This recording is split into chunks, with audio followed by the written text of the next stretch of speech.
Why hello there, and welcome to the very first episode of Apezilla's Replay Review, a series wherein I will be taking some of my replays from previous sessions of Elite Smash, Battle Arenas, and whatever else I happen to have recorded,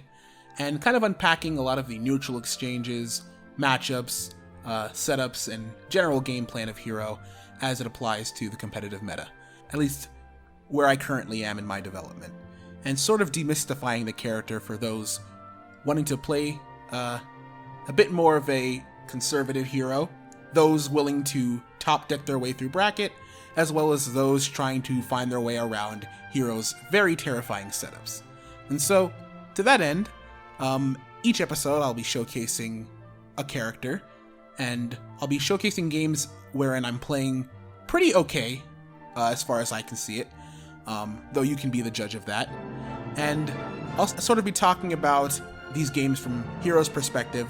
and so it'll be very interesting to see what I can dig out of this series. But if you have any questions about anything you see in this video that I don't mention, feel free to ask down below, and I'll be sure to get to it as soon as I can. But without further ado, we'll go ahead and get into the first game.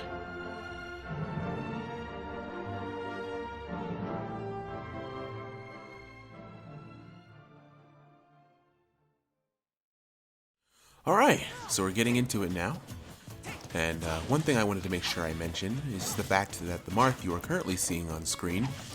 is pre-patch Marth, as this session was quite a while ago, but I think has a lot of important interactions that are still worth exploring. And so any tippers you see displayed by my man Nick here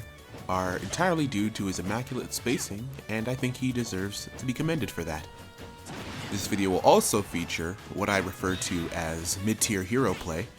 which simply refers to Hero when he has very little mana or is simply using as little mana as possible in order to win neutral. And now that that's out of the way, I can start by discussing one of the biggest trouble spots for Hero in matchups against Swordies, Marth included, and that is getting off the ledge with minimal percent taken while trying to get back to center. I find this is a huge trouble spot for Hero, as he's very easy to bully and disadvantage, and getting creative with your timings and mix-ups off the ledge are usually the only way you're going to get off unscathed. But I think the biggest piece of advice I have for anyone trying to get back to the stage with Hero is to never ever panic. At the end of the day, the worst that can happen is that you die. But Hero is a character that can take things stocks at a time. And so even if you manage to get some percent off on your opponent before losing your first stock, you can always reasonably take a stock very soon, even on a fresh one. This becomes even more so the case once you have a lead, and any one hit from your opponent will take you out, and so it's important to focus your game plan on whiff punishing and not dying if at all possible. But yeah, that first stock will get taken due to a beautiful edge guard by Nick. You'll see that he dips slightly lower in the drop zone in order to snipe Hero from above his up B, meaning that he can avoid the hitbox entirely while getting the kill he went out there to get. But now that the game is evened up, and I have a pretty okay idea of what Nick wants to do in neutral, I can start to play a more read-based game come the second stock, because if I can manage to take the second stock first, we'll be in a very good position in terms of where this game's headed. There you saw that I was able to keep Marth at bay by threatening things like thwack, but still making sure that I follow up with an attack on shield in order to get my mana back directly after using the move. This not only acts as shield pressure for Hero, but also makes sure that after using a high mana intensive move like thwack, you at least can mitigate the mana loss, even if just by a small margin. But yeah, that's news to catch my opponent dropping shield is going to take that second stock, and now my main goal is to make sure I'm avoiding getting hit as much as humanly possible, at least for 10 seconds, while my opponent tries to get a quick stock. We definitely want to avoid that for as long as possible, though you may not have the luxury at all times.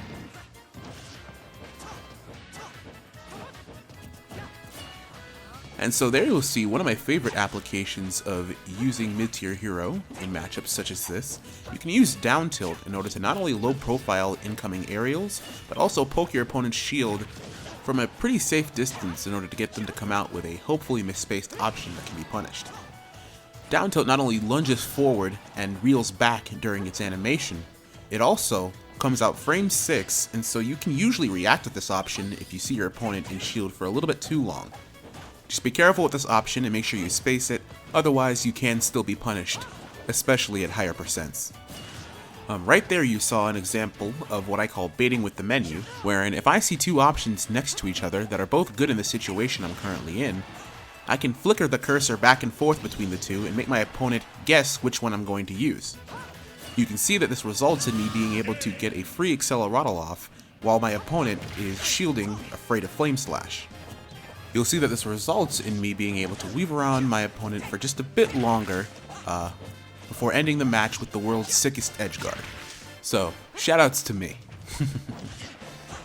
So yeah, getting into the next game here, I wanted to take the time to talk about one of Hero's worst attributes and weaknesses when it comes to dealing with sorties especially, though it does apply to facing the whole cast, and that is getting juggled. Hero's base airspeed is nothing short of mediocre,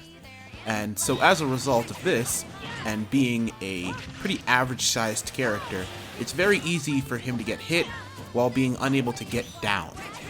But as said before, it's important to not panic and simply wait until you're around mid-percents, where juggles are no longer as guaranteed. In these situations, you can use your airspeed drift from swoosh to get to anywhere on the stage you feel like landing,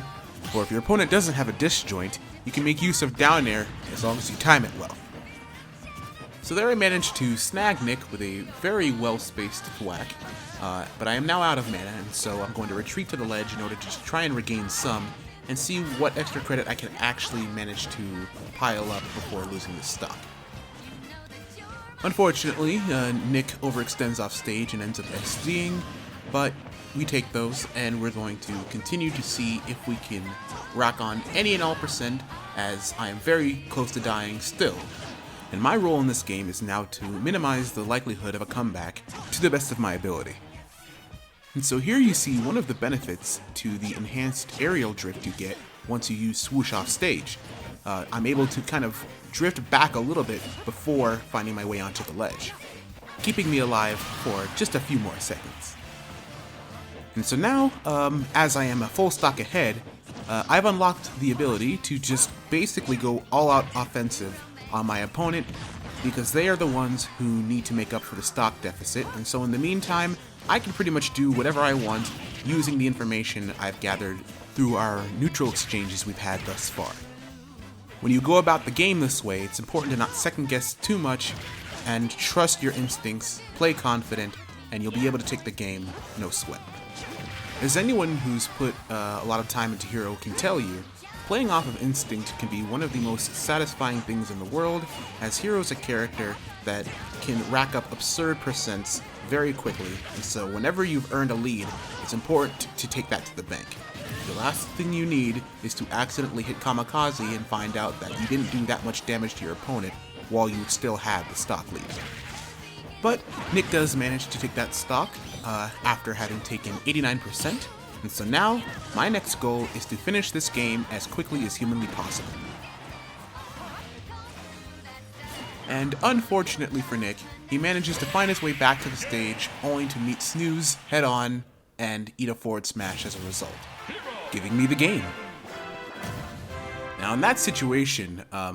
Nick should have either waited at the ledge for the Snooze to pass over his head, or make sure he buffers shield as soon as he does his normal getup, so as to be actionable as soon as he can while on stage.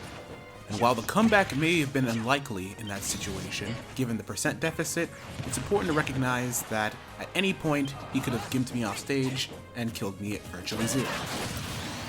And it is for that reason that in this next game, we make sure to get the stock lead as soon as humanly possible with the help of some menuing on reaction in addition to some empty hops to lead forward smash whilst I have Psycho. And it's important to remember that when you're conditioning people to expect aerials with Hero, it makes it so that your empty hops become a lot scarier when you have buffs online for Hero. As the worst thing that could have happened in that situation is that he went for counter out of shield.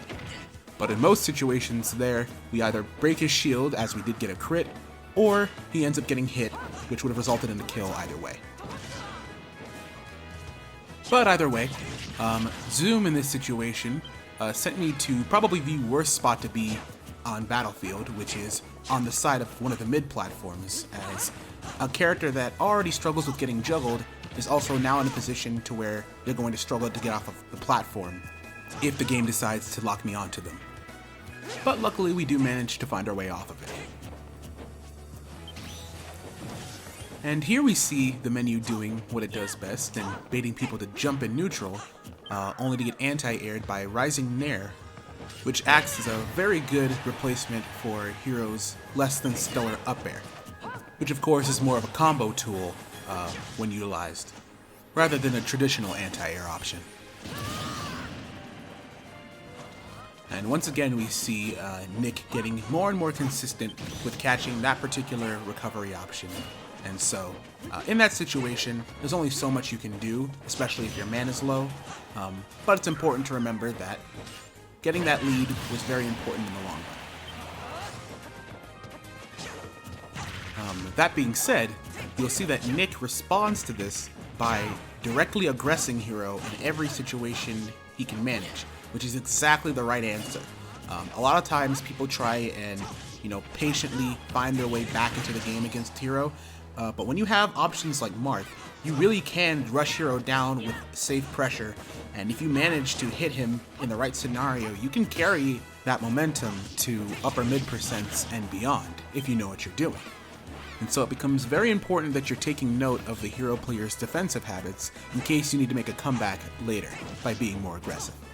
And by doing so, allow yourself to not only be able to set yourself up for a comeback, but be able to carry that momentum through your opponent's final stock, as they're going to be a little bit antsy about the fact that they were unable to get much percent off before losing the stock you just took. And there Nick displays some very resourceful synergy with the stage by up being at center stage to where I can't necessarily punish him since he lands on the top platform. A common strategy utilized by Marth, Lucina, and many other characters that have an up B that acts as a combo breaker in neutral. But here, I'm just trying to make sure that I don't get too greedy for center stage, as I can rack up plenty of percent from the corner while putting pressure on my opponent to take the stock before the percent deficit becomes too insurmountable. It's important to remember that despite the fact that I could be taking advantage of these retreats to the top platform, I'm not going to do that because it can put me at risk of being sent off stage without any mana, which, as discussed before, is no bueno. But that being said, that up throw is going to take it, and so now we're going to try and execute the same game plan we did the last time, which is to delete that stock as soon as humanly possible before my opponent starts to make a well-deserved comeback.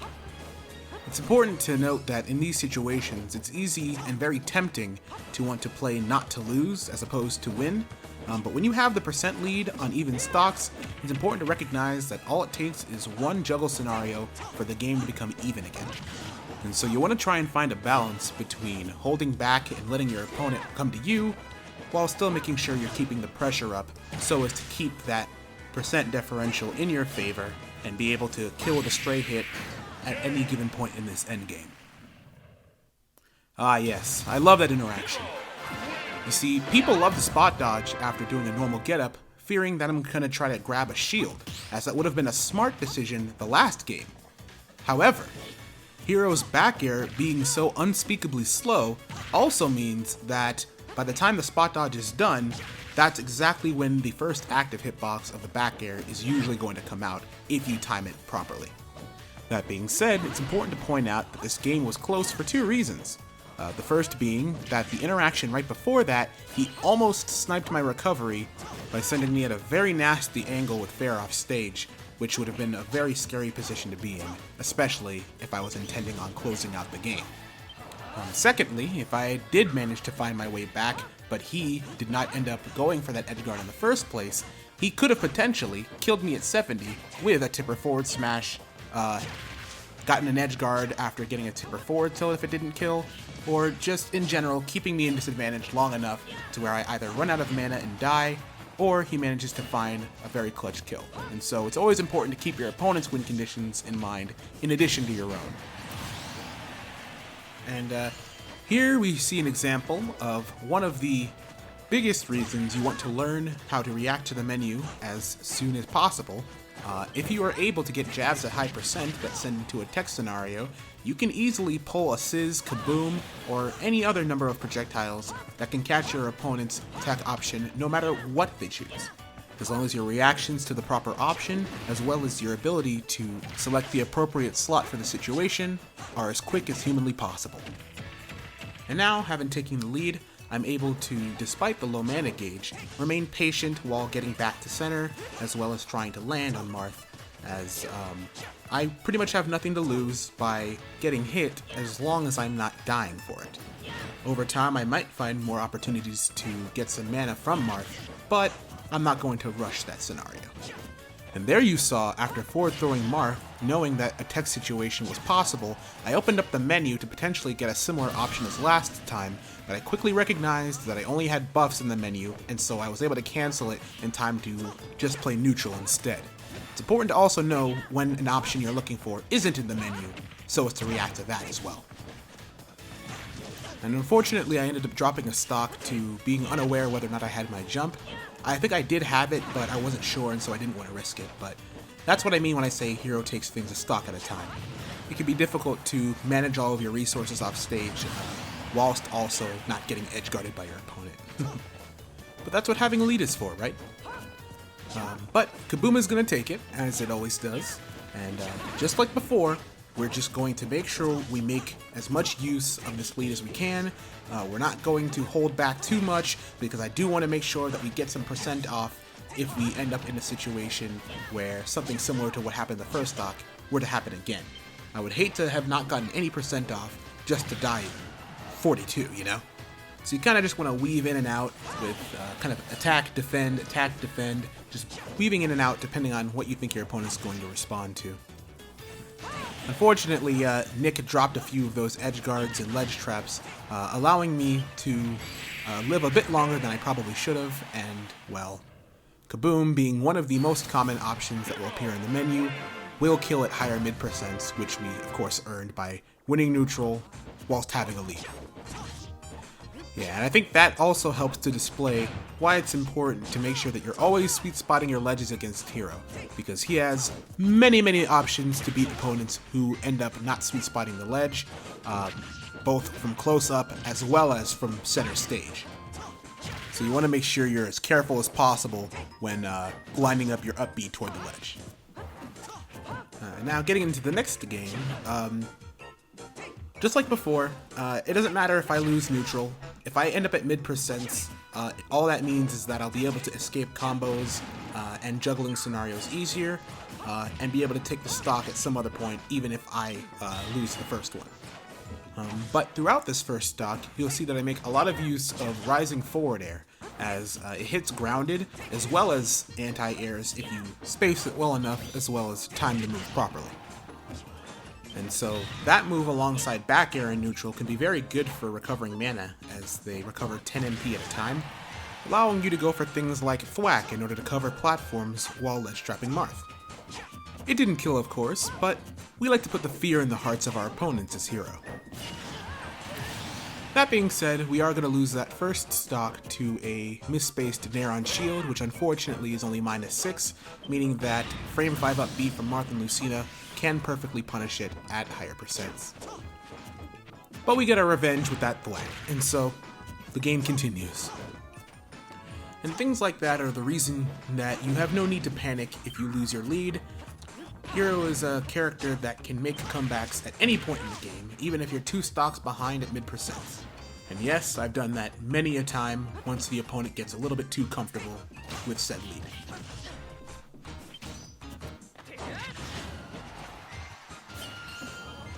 And so, as you saw right there,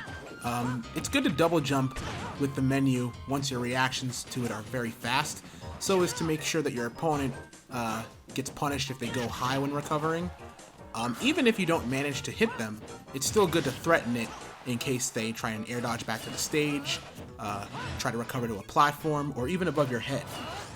Now, there are options that can cover each of those, but you need to make sure that you can react to them once you see them. And so, holding center stage while also maintaining advantage becomes something you can unlock once your menuing is fast enough and your reads are on point.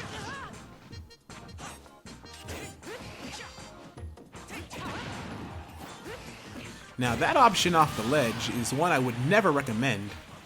as you can get punished for regrabbing the ledge, though if you already have a lead and your opponent is maintaining a really good spacing from roll distance,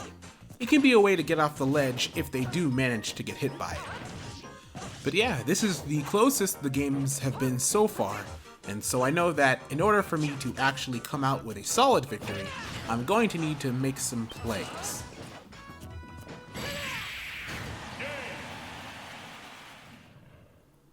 And once again,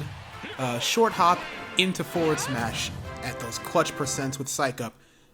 end up taking the game for me. It's a pretty good option at those higher percents or when you have